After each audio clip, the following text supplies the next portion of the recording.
Hey everybody, this is SkyTrack 13 meteorologist Sean Ash here. A little midday update on Tuesday.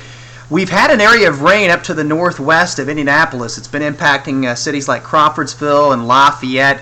It's kind of running its course right now, but what we'll have to do is kind of watch its boundary that's laid down here. It may serve as a focal point for additional showers and storms. Now keep in mind, as you watch this video here, it's a little before midday.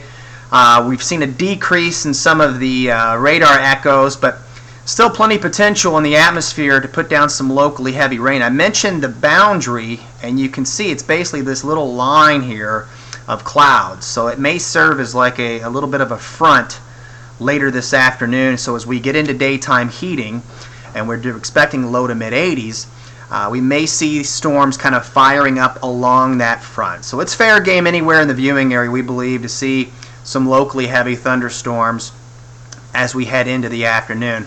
Numbers ranging from as warm as 79 in Greensburg to the 60s where it's cloudy and you've had rain in Lafayette as well as Crawfordsville. Here's the latest run of the high-res resolution model, and it's doing a pretty decent job now picking up on this feature. It certainly didn't last night, and really none of the short-term models did. As we go into the afternoon, again, widely scattered heavy thunderstorms, though. They'll pack a punch in terms of rainfall, just like yesterday, have downpour potential. Illinois is going to see the best heating today, and so we'll probably see storms fire up there, make a run at the border later this evening toward midnight. So here's the breakdown for this afternoon. We'll call them hit and miss storms, but if you're under them, they're going to have some big time hit to them.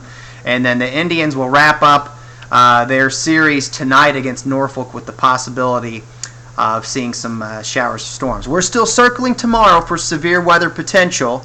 A nice finish to the week.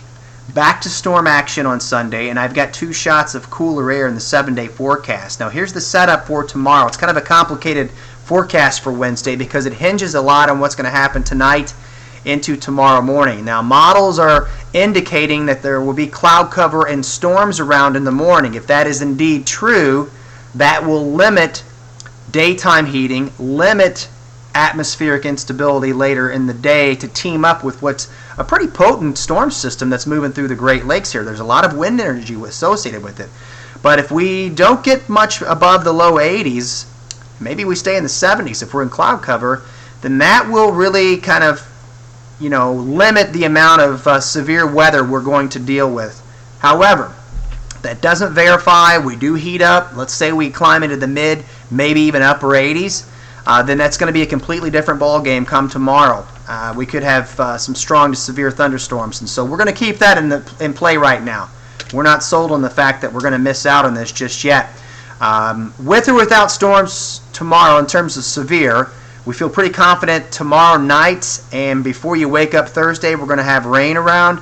And then behind this front, if you like a little taste of fall, that's what's in store for us. It would probably dip into the 50s briefly Thursday morning, and then highs on Thursday only in the 70s despite a good deal of sunshine. That's the first shot of cool air. There's going to be a second one that will show up. Before that happens, this storm system on Sunday could bring some strong thunderstorms, and then we're going to see another little surge of cooler than normal air, and it's reflected in the 7-day forecast here. This is the updated one. Forecasting 81 tomorrow, but as mentioned, if we get above that, let's say we get 85, 86, we may have a little more to deal with, but we'll keep an eye on it for you. Clouds early Thursday, then sunshine, a couple of mornings in the 50s. Friday still looking like the pick of the week, though you could argue that Thursday's finish is going to be really nice. Saturday looks good. Storms on Sunday, and then look at that, highs 75 to 78 Monday, Tuesday, with lows possibly in some spots. I wouldn't be stunned Tuesday morning. It may get into the 40s here. So a lot to going on here across the next 7 days. We will keep you posted. I'm in for Nicole here at noontime, and we'll have updates throughout the day on WTHR.com as well as your mobile app.